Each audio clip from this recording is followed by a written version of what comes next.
ಓಂ ಶ್ರೀ ಗುರುಭ್ಯೋ ನಮಃ. ನಮಸ್ಕಾರ ಸ್ನೇಹಿತರೆ, ಆಲ್ರೌಂಡ್ ಕ್ಲಬ್ ಕನ್ನಡ ಚಾನಲ್ಗೆ ಸ್ವಾಗತ ಸುಸ್ವಾಗತ. ಇವತ್ತಿನ ವಿಡಿಯೋದಲ್ಲಿ ದೇವರಿಗೆ ದೀಪ ಹಚ್ಚಿಟ್ಟ ನಂತರ ತಪ್ಪಿಯೂ ಈ ತಪ್ಪುಗಳನ್ನು ಮಾಡಲೇಬೇಡಿ. ಯಾವ ತಪ್ಪುಗಳನ್ನು ಮಾಡಬಾರದು ಅಂತ ನೋಡೋಣ. ಇವಾಗ ಪೂರ್ತಿ ವಿಡಿಯೋ ನೋಡಿ. ಈ ವಿಡಿಯೋ ನಿಮಗೆ ಇಷ್ಟ ಆದರೆ ಶೇರ್ ಮಾಡಿ, ಹೊಸದಾಗಿ ನಮ್ಮ ಚಾನಲ್ ನೋಡ್ತಾ ಇದ್ರೆ ಸಬ್ಸ್ಕ್ರೈಬ್ ಮಾಡ್ಕೊಳ್ಳಿ. ದೇವರಿಗೆ ಪೂಜೆಯಲ್ಲಿ ಗೌರವವನ್ನು ಸೂಚಿಸುವುದಕ್ಕಾಗಿ ದೀಪವನ್ನು ಹಚ್ಚಿಡುತ್ತೇವೆ. ದೇವರ ದೀಪವು ಉರಿಯುವ ಆಧಾರದ ಮೇಲೆ ನಾವು ದೇವರಿಗೆ ನಮ್ಮ ಪೂಜೆ ಹಿತವಾಗಿದೆಯೋ ಇಲ್ಲವೋ ಎಂಬುದನ್ನು ಲೆಕ್ಕ ಹಾಕುತ್ತೇವೆ. ದೇವರ ಪೂಜೆಯನ್ನು ಮಾಡುವಾಗ ದೀಪವನ್ನು ಹಚ್ಚಿಟ್ಟ ನಂತರ ಯಾವ ತಪ್ಪುಗಳನ್ನು ಮಾಡಬಾರದು, ಆ ತಪ್ಪುಗಳು ಯಾವ ಅಂತ ಈ ವಿಡಿಯೋದಲ್ಲಿ ನೋಡೋಣ ಬನ್ನಿ. ದೇವರ ದೀಪ ಹಚ್ಚಿಟ್ಟ ನಂತರ ಏನು ಮಾಡಬಾರದು, ದೇವರಿಗೆ ದೀಪವನ್ನು ಹಚ್ಚಿಡುವ ನಿಯಮಗಳು ಏನು, ದೇವರ ದೀಪದ ಪ್ರಯೋಜನಗಳು ಏನು ಅಂತ ನೋಡೋಣ ಬನ್ನಿ. ಯಾವುದೇ ದೇವರ ಪೂಜೆಯಲ್ಲಿ ಅಗ್ನಿದೇವನಿಗೆ ವಿಶೇಷ ಸ್ಥಾನವನ್ನು ನೀಡಲಾಗಿದೆ. ಈ ಕಾರಣಕ್ಕಾಗಿ ಯಾವುದೇ ಒಂದು ಶುಭ ಕಾರ್ಯವನ್ನು ಆರಂಭಿಸುವ ಮುನ್ನ ಅಗ್ನಿದೇವನನ್ನು ಸಾಕ್ಷಿಯನ್ನಾಗಿ ಇಟ್ಟುಕೊಂಡು ಆರಂಭಿಸಲಾಗುತ್ತದೆ. ಅಗ್ನಿಯು ಪಂಚಭೂತಗಳಲ್ಲಿ ಒಂದೆಂದು ಪರಿಗಣಿಸಲಾಗಿದೆ. ಎಲ್ಲ ಪೂಜೆಯಲ್ಲೂ ಹೇಗೆ ಅಗ್ನಿಯನ್ನು ಬಳಸಲಾಗುತ್ತದೆ? ಅಗ್ನಿಯನ್ನು ಕೇವಲ ಹೋಮ ಹವನಗಳಲ್ಲವೇ ಬಳಸಲಾಗುವುದು ಎನ್ನುವ ಪ್ರಶ್ನೆ ಉಂಟಾಗಬಹುದು. ಅಗ್ನಿ ಎಂದರೆ ಕೇವಲ ಹೋಮ ಹವನದಲ್ಲಿನ ಅಗ್ನಿ ಮಾತ್ರವಲ್ಲ. ಅಗ್ನಿ ಎಂದರೆ ದೇವರಿಗೆ ನಾವು ಪ್ರತಿನಿತ್ಯ ಹಚ್ಚುವ ದೀಪವು ಅಗ್ನಿಯೇ ಆಗಿರುತ್ತದೆ. ದೀಪವನ್ನು ಹಚ್ಚುವುದಕ್ಕೂ ಅದರದ್ದೇ ಆದ ನಿಯಮಗಳು, ವಿಧಿವಿಧಾನಗಳು ಇವೆ. ದೇವರಿಗೆ ದೀಪವನ್ನು ಹಚ್ಚುವ ಸಮಯದಲ್ಲಿ ನಾವು ತಿಳಿದೋ ಅಥವಾ ತಿಳಿಯದೆಯೋ ಕೆಲವೊಂದು ತಪ್ಪುಗಳನ್ನು ಮಾಡುತ್ತೇವೆ.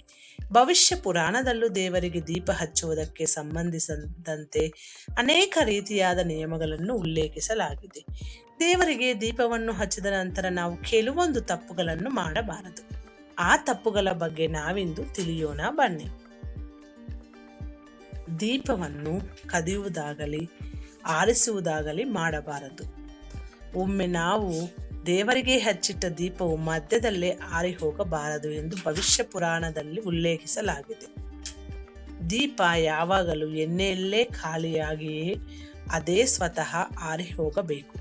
ಒಮ್ಮೆ ನಾವು ದೇವರಿಗೆ ದೀಪವನ್ನು ಹಚ್ಚಿಟ್ಟ ನಂತರ ಅದನ್ನು ಮಧ್ಯದಲ್ಲೇ ಆರಿಸುವುದು, ದೀಪವನ್ನು ತೆಗೆಯುವುದು ಅಥವಾ ಹಚ್ಚಿಟ್ಟ ದೀಪವನ್ನು ಕದ್ದುಕೊಂಡು ಹೋಗುವಂತಹ ತಪ್ಪುಗಳನ್ನು ಮಾಡಬಾರದು ಎಂದು ಶ್ರೀಕೃಷ್ಣನು ಮಹಾಭಾರತದಲ್ಲಿ ಯುಧಿಷ್ಠರನಿಗೆ ಹೇಳಿದ್ದನು.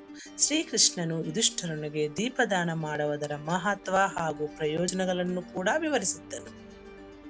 ದೀಪವನ್ನು ಆರಿಸಿದರೆ ಕದ್ದರೆ ಹೀಗಾಗುತ್ತೆ. ದೀಪ ಆದಾಗಿಯೋ ಆರಿ ಹೋಗುವುದಕ್ಕೆ ಮುನ್ನ ನಾವೇ ಹೋಗಿ ಆರಿಸುವುದು ಮಹಾ ಅಪರಾಧವೆಂದು ಶ್ರೀಕೃಷ್ಣನು ಯುಧಿಷ್ಠರನಿಗೆ ಹೇಳಿದ್ದಾನೆ. ಇನ್ನು ಭವಿಷ್ಯ ಪುರಾಣದ ಪ್ರಕಾರ ದೀಪವನ್ನು ಒಮ್ಮೆ ಹಚ್ಚಿಟ್ಟ ಸ್ಥಳದಿಂದ ತೆಗೆದು ಹಾಕುವುದು, ದೀಪವನ್ನು ಬಾಯಿಂದ ಊದಿ ಆರಿಸುವುದು ಹಾಗೂ ದೀಪವನ್ನು ಕದ್ದುಕೊಂಡು ಹೋಗುವುದು ದೊಡ್ಡ ಅಪರಾಧವೆಂದು ಶ್ರೀಕೃಷ್ಣ ಹೇಳಿದ್ದಾನೆ. ದೀಪವನ್ನು ಆರಿಸುವವನು ತನ್ನ ಒಂದು ಕಣ್ಣನ್ನು ಕಳೆದುಕೊಳ್ಳುತ್ತಾನೆ ಎಂದು ಶ್ರೀಕೃಷ್ಣ ಪರಮಾತ್ಮನು ಹೇಳುತ್ತಾನೆ. ಆದರೆ ದೀಪವನ್ನು ಕದಿಯುವವನು ಸಂಪೂರ್ಣವಾಗಿ ತನ್ನ ಎರಡೂ ಕಣ್ಣುಗಳನ್ನು ಕಳೆದುಕೊಳ್ಳುತ್ತಾನೆ ಎಂದು ಹೇಳಿದ್ದಾನೆ. ಹಣದ ಕೊರತೆ ಉಂಟಾಗುವುದು ಆಗುತ್ತೆ. ಭವಿಷ್ಯ ಪುರಾಣದ ಪ್ರಕಾರ ಭವಿಷ್ಯ ಪುರಾಣದ ಹೊರತಾಗಿ ಇತರ ವೈದಿಕ ಗ್ರಂಥಗಳಲ್ಲಿಯೂ ದೀಪಗಳನ್ನು ಆರಿಸುವುದನ್ನು ನಿಷೇಧಿಸಲಾಗಿದೆ. ಹೀಗೆ ಮಾಡುವುದು ಒಳ್ಳೆಯದಲ್ಲ ಎಂದು ಪರಿಗಣಿಸಲಾಗಿದೆ. ಧಾರ್ಮಿಕ ನಂಬಿಕೆಗಳ ಪ್ರಕಾರ ದೀಪವನ್ನು ನಂದಿಸುವುದು ಎಂದರೆ ಅಗ್ನಿದೇವನನ್ನು ನಂದಿಸುವುದು ಎಂತ ಅರ್ಥ. ಹಾಗೂ ಅಗ್ನಿ ಎನ್ನುವುದಂಥದ್ದು ಪಾವಿತ್ರತೆ ಮತ್ತು ಶುದ್ಧೀಕರಣದ ಸಂಕೇತವಾಗಿದೆ. ದೀಪವನ್ನು ನಂದಿಸುವುದರಿಂದ ಮನೆಯ ಸಮೃದ್ಧಿಯ ಮೇಲೆ ನಕಾರಾತ್ಮಕ ಪರಿಣಾಮ ಬೀರುತ್ತದೆ. ಹೀಗೆ ಮಾಡುವುದರಿಂದ ಲಕ್ಷ್ಮೀ ದೇವಿಯ ಕೋಪಕ್ಕೆ ಗುರಿಯಾಗಬೇಕಾಗುತ್ತದೆ. ಇದು ನಿಮ್ಮ ಮನೆಯಲ್ಲಿ ಧನಧಾನ್ಯದ ಕೊರತೆ ಎದುರಾಗುವಂತೆ ಮಾಡುತ್ತದೆ.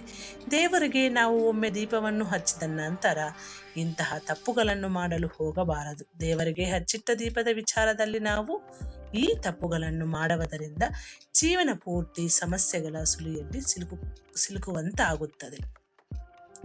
ಧನಧಾನ್ಯದ ಕೊರತೆಯು ಜೀವನವನ್ನು ಹಾಳು ಮಾಡುತ್ತದೆ. ಇದು ಸ್ನೇಹಿತರೆ ಇವತ್ತಿನ ವಿಡಿಯೋ. ಈ ವಿಡಿಯೋದಲ್ಲಿರುವ ಎಲ್ಲ ಅಂಶಗಳು ನಿಮ್ಮ ಸ್ವಂತ ವಿವೇಚನೆ ಬಳಸಿ ನಿರ್ಧಾರಗಳೆಲ್ಲ ತೆಗೆದುಕೊಳ್ಳಿ.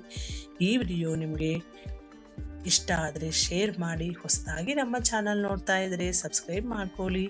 ಮುಂದಿನ ವಿಡಿಯೋದಲ್ಲಿ ಸಿಗೋಣ. ಧನ್ಯವಾದಗಳು.